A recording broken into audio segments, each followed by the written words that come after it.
Okay, welcome back to Riders of the Dawn. This is Stu. This is Jay.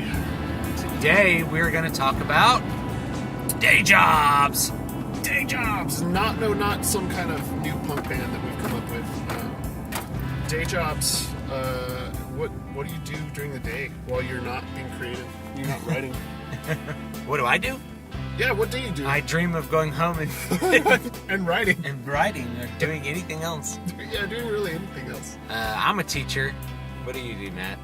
I occupy the same space as children. I think being a teacher would be generous some days. Yeah, I think the classification of teacher might be a little bit generous on most days. I actually try really hard at my job, though. Yeah, of course, we're being sarcastic now, but and a lot of days I wonder why, and a lot of days I try to think of ways that I can put in less effort, but like I'm a person who just gives like 100% to everything I do. Yeah, and it just sucks. And see, teaching's a bad profession if you have a lot of high expectations or you have a lot of high standards, because you're dealing with 30 other kids, sometimes 30 kids every hour, and they don't have the same standards as you do.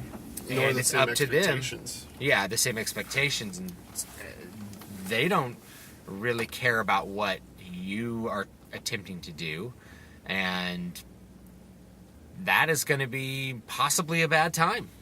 Yeah. So, like, why? Okay, if your goal, and I hope if you're listening to this, maybe one of your goals is that you want to be a professional creative type. You want to be a musician, or you want to be an author, or something in that nature, something in the creative arts. Why is it important to have a day job? Well, it's important to have a day job because you are not going to magically leap into a profession like that, any creative profession, generating enough income potential for you to just do that. Yeah. What I would say is the reason you have a day job as an artist is because otherwise you would starve to death. Yes. You know, and the thing is, people are like, why is it like this now? Why can't musicians just do this? It's like there was a brief period from like 1950 to like 2000 where artists could really just do their art professionally. Yeah. If you actually go back and you look, it's like Mozart had to make his money teaching violin lessons and piano lessons to rich people. To the daughters of rich people, because in the 18th and 19th century it was considered really important that women learn how to play the piano, because they would be the entertainers of their family. And the same reason that it was really important that they read, because they're the ones who educated the children. We didn't always have school, guys, and yet people learned how to read. Yeah, that's a good point.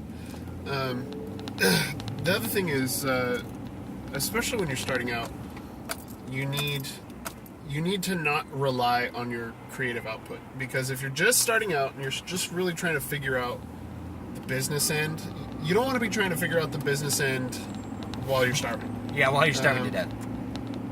You know, having a job is mandatory. It's the very select few that ever get to not have a job. Yeah. Because they've decided that they want to work 3 times as hard selling books.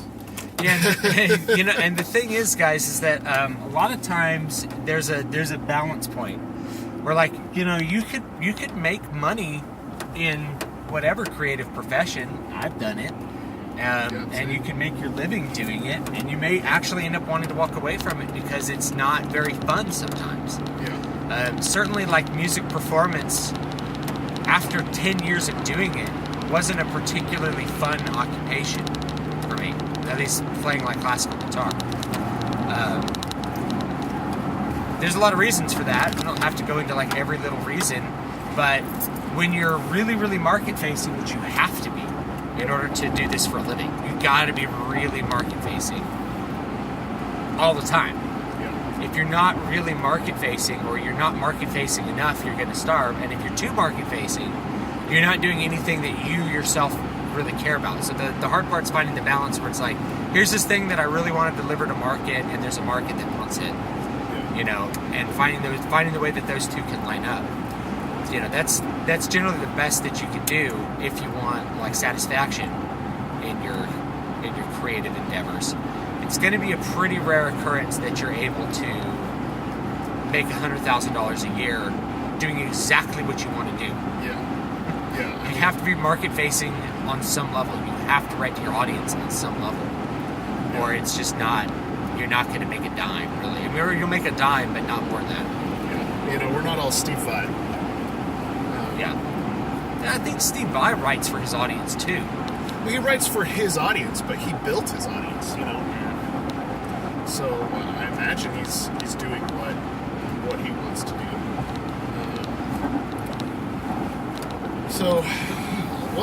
That's one thing that I learned about music specifically, because I was in the same boat. I walked away from years of performance, you know, many years of performance, and it was because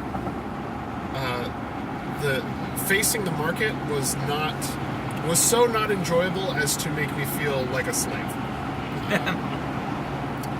And which is, you know, as a child, I'm like, oh, I want to play music and it's gonna be awesome, right? So when the reality doesn't match the expectation, you're gonna experience a lot of dysphoria, which I did certainly.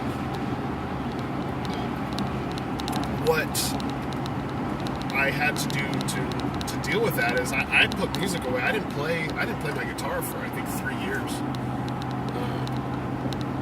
after I stopped performing. And started doing other things like writing and teaching. But the biggest thing was, as soon as I started performing for most of my income, I no longer had the time to play anything that I liked. Yeah, you had to spend all that practice time and all that creative energy on the market product. And if you're not happy with that market product, it turns out that I was much happier, in fact, working a day job, which I'm not going to compare myself to Mozart, but I taught private lessons to rich people's families, and then got to play the music that I wanted to play at night, and I didn't really make any money on it, but it was much more enjoyable because I could be less market facing. I could afford that.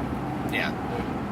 Yeah, and I think a great tip for any developing creative person, whether it's music or something else, writing, is you gotta first make it for you, and then when you revise the product or you distill the product, then you can make it for a market. But you gotta first do it for you, or you're not gonna come up with a product that has any kind of substance behind it either. You're going to come up with a product that is kind of vapid. It's like, people are like, oh, what I should do is 50 Shades of Grey sucks. So I should write good erotica. And it's like, did you read 50 Shades of Grey and know why people liked it? Yeah. Do you read erotica? Yeah. Do you understand why people do you know? Drawn to that? Are you part of that market, and do you understand that market at all? And if you don't, then why would you look at it as a cash cow? You're not going to enjoy writing an erotica book that's actually for that market. You're going to be upset with yourself, and you're going to find it boring or tedious or annoying. And then you're going to deliver the product, and no one's going to buy it because you didn't understand the market to begin with. Yeah, you didn't deliver a product that they really wanted. Yeah. So, and that is the issue with only trying to do creative work to sell. Now, I'm going to temper that by saying that you do need to be market facing, and Stewart said that at the beginning. You have to be market facing if you want to make money at this. And this is something that a lot of people in your family might not understand, is that even if you enjoy writing, you enjoy playing music, you're not just doing it for fun. If you're anything like me, you put a lot of hours into your work. You want to get something back. So you need to make sure that you're making something that you can sell. Otherwise, you're just going to burn yourself out, and you're going to hate everything that you've done. You're going to be really upset because you're not going to achieve that validation of the sale. Yeah, that's a big part. It's like if you paint a picture and nobody wants it, how does that make you feel, right? Yeah. So you want somebody hopefully to buy it and put it in their house and put it on the wall and make it feel good. Now, what kind of day job should people get? That's a good question. Don't teach. Don't teach. Well, here are the benefits of teaching. You get lots of vacation time. Yeah.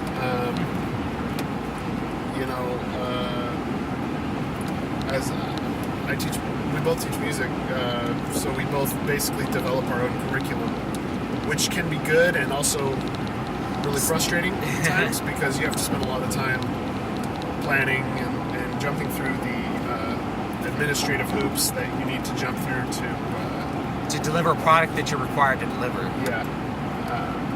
But you get what do we get? We get like 7-8 weeks in the summer. We get a bunch of time off during the year, which is nice and can be really nice to give yourself a break to work. But it can also be very personally. When I get a break from work, we just got off of our spring break. I crash because there's so much mental effort invested in what you're doing at school that when you get some time off, it's you gotta escape. Yeah, you tumble down the well for a little while, and I notice every summer I have a similar reaction. And the first week to 2 weeks is just me dealing with the previous school year. Mentally putting it in its boxes and putting it away so that I can actually relax finally. And so that's one thing. We got some advice years ago when we were screenwriting that you guys should just there's all these typist jobs. You could just go out and find a typist job where you're transcribing text into a digital database. And you could get paid like $35 an hour. We're like, sign me up for that. I could do that all day, every day. I don't have to think about that. That would be awesome. And so we spent like a month looking for these mythical typist jobs. And then someone came along and was like, yeah, man, that's totally out of touch with reality. Whoever told you that was just, maybe that was true 4 years ago, but there's no typist jobs.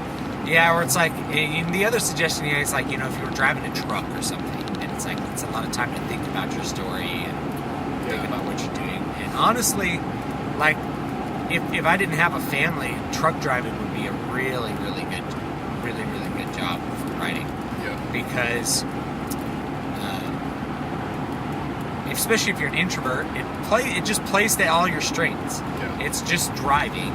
Right? So there's not, once it's not that truck driving requires no skill, but once you're out on the road, there's not that much active input. You're not having to sit around and like rack your brain to think of stuff. You're not having to create active engagement with other people. You're not having to sell people stuff. You're just driving freight. Yeah. And when you're driving that freight, you can think about whatever you want to think about. You can listen to books on tape and like get your reading in. You can dictate stuff into Dragon if you wanted to. Oh, yeah. You could just think about how your story was and write stories in your mind. And when you got to your destination or got home for the night or had to park for the night, you get your computer out and start writing. And get your 1,000 words, get your 1,500 words, your 2,500 words, your 7,000 words, your 10,000 words a day, and whatever it is, whatever you feel like you can do. Like, it would really be an ideal job. I can't do it though because I can't be away from my family. The amount of time that is required for that. I don't want to be, and it really wouldn't be acceptable to my actual family. To my wife, basically. It's like, I'm going to be gone 1 week. I'll have 1 week on, 1 week off. It's like that's not acceptable. Yeah. I don't want to raise a baby by myself for 1 week and then have a helper for a week. Yeah. That doesn't sound like fun. Same reason that I couldn't be in the army or anything like that. Because it's too nomadic. Yeah, and that's one of the. I think that's oddly enough one of the allures of being an author is you can, in the ideal, you can be at home. You can have your time with your family. Now that time with your family is not going to be all leisure. You're going to be working most of the time because, like anything, you're running a private business, and you gotta. With any entrepreneur will tell you that you don't get weekends off. Yeah. So when you're working your day job, you need to understand that you're also trying to build an enterprise. So you don't get weekends off either. Yep. And like same thing if you're a musician. Every day you either take a step forward or you take a step backward. If you haven't practiced, you took a step backward.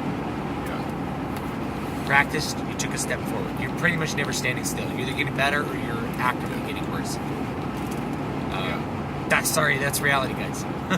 It is. It really is. And people don't like to hear the reality. And I think the idea of day jobs is really looked down upon in our modern culture with artists, because if you have a day job, it means that you're not any good at the thing that you want to do, and that's especially with the music industry the way it is. I don't know how anybody makes money in the music industry right now. I had a long conversation with a friend of ours on Sunday about this, and the amount of output you have to have in the music industry now to see any kind of money on the back end is so staggering as to just boggle my mind. Because of the nature of royalties in the business right now, the artist is getting such a small share of that. Even if they're only selling their music through a music aggregator. That's taking like an upfront cost.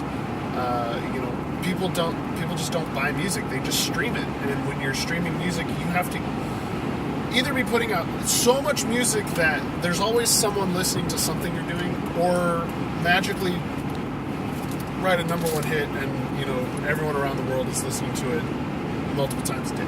Yeah. There's neither of those things are even feasible. Yeah.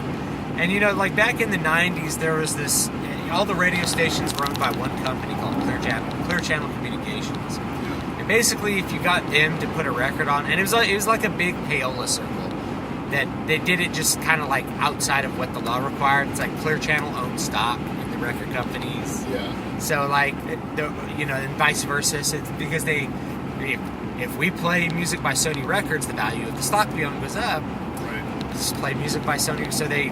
If you'd manufacture a song and put it on the radio, and they had a playlist, so every hour you had the same 6 or 8 songs or whatever every single hour, and you would literally hear the same song 10 times a day. Well, and if you're traveling, because all the radio stations were owned by Clear Channel, you would hear the same. You would hear the same music, even if you were changing radio stations. Just awful. It's awful from like a consumer perspective, but because people didn't have any options before the internet, it was a huge moneymaker. Like the 90s were like the last gasp of insane money in music before it all just collapsed. And the record companies were the ones who made all the money. Yeah, like artists never really made that much money in music to begin with, but now it's even less. But the record companies don't help you do it at all. So, who was it who wrote that article? Steve Albini? Yes, Steve Albini. Yeah, Steve Albini wrote this article back in, I think it was the 1990s. It was because it was talking about he helped helped produce In Utero for Nirvana. He was the producer of In Utero, and he said he produced it for Nirvana because he felt sorry for them. Yeah, because they were just getting raked over the coals by the record company. Yeah, they were getting, basically the record company was running the show, telling them what they could, and then after they turned in the album, the record company made them like remix and re-record like 2 of the tracks because they didn't like what Steve Albini did. It wasn't radio friendly enough, so they redid it to get like a more quote radio friendly sound. But what he talked about is like you get an advance. We've talked about this before. You get this advance and you think you're making money, and then at the end of that album cycle, you owe the record company thousands of dollars. Yeah. Because of the way that they've engineered it. Now they've made $1 million and you owe them. Yeah, and you owe them $20,000. It's like, how did that happen? It's like, well, they're really good at essentially slaving artists. Yeah. So it's never that great for artists. It's just because you look at Metallica and you're like, they could buy a yacht. And you're like, I want to be like Metallica. It's like, yeah, but that's not like, even of the people who are successful in music, Metallica's like the half of 1%, Yeah. So it's such a small percentage, and I think we don't talk about that, especially with kids. We ask kids when they're 5 years old, what do they want to be, and they change their mind a couple of times, but when you're thinking at 5, it's like, oh, you want to be a policeman, I want to be a doctor, I want to be a lawyer. And then eventually you get to the point where you're like, well, I like playing music. Who are successful people in music? Oh, they're rock stars. Well, I want to be a rock star. Yeah. Well, there's no certification you can get for rock star. Yeah. Yeah, it's just going to be like a roll of the dice. Yeah, you're rolling the dice, and the dice are not in your favor. They are not in your favor. And I hate to be this guy. I hate to sound so cynical, like a cynical old man, but they're not in anybody's favor. I would do a lot of things different had obviously if I could go back in time, I would do a lot of things different, but knowing what I know about the industry and how people think that they like, well, I'm special, I can do it,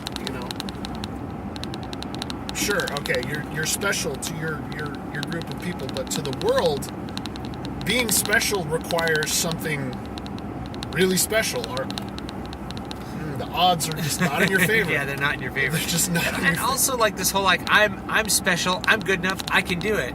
It's like, but the thing is that you have to think about the market. It's really not about you. Yeah. It's about serving other people's needs. And it's like, if you understand that, then you're going to be better. You're going to do better in any business. Yeah. But yeah, I mean, the thing about, I know we're talking a lot about music. The thing about music in particular is like, it is now a business where you make more money selling t-shirts than you make selling music. Yeah. You make, and then, the way that things have been set up, it's like you record an album and then you go tour on that album nonstop and come home at the end of the year with $15,000 in the bank, which is the same you would have made working at 7-Eleven part-time. But you got to travel the world, and that is cool. But after a while, you're going to wonder like how you're going to make any forward progress. And you can't just tour. You have to rehearse for that tour. You have to record an album.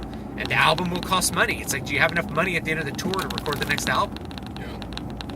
For a lot of people, the answer is no. Musicians are quitting the industry all over the place. Yeah.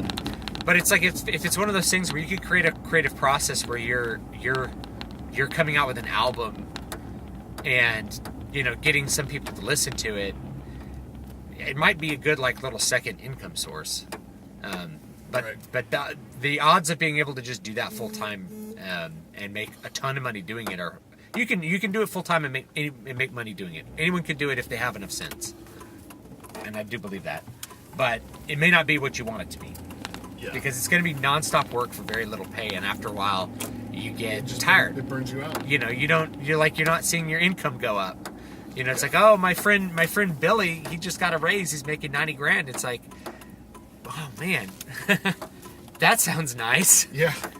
Like, oh, he bought a house. Wow. Oh man. It'd be nice to not live in this house with 8 other guys. Yeah. Yeah. So. And you know, that's the other thing about the arts is people always say you can't do it for the money. You can't do it for the money. You can't do it for the money. But at some point, you have to do it for some money. Because, like I said earlier, you don't put in this much work to anything for nothing. Yeah. You do it because you expect to make a return. Return on the investment. ROI. ROI. All right, guys. I think that's it for today. Yeah. You can find me at MatthewJWellman.com. You can find me at DavidVStewart.com, DVSPress.com. This has been Riders of the Dawn. Hopefully, it's been informative. See you next time.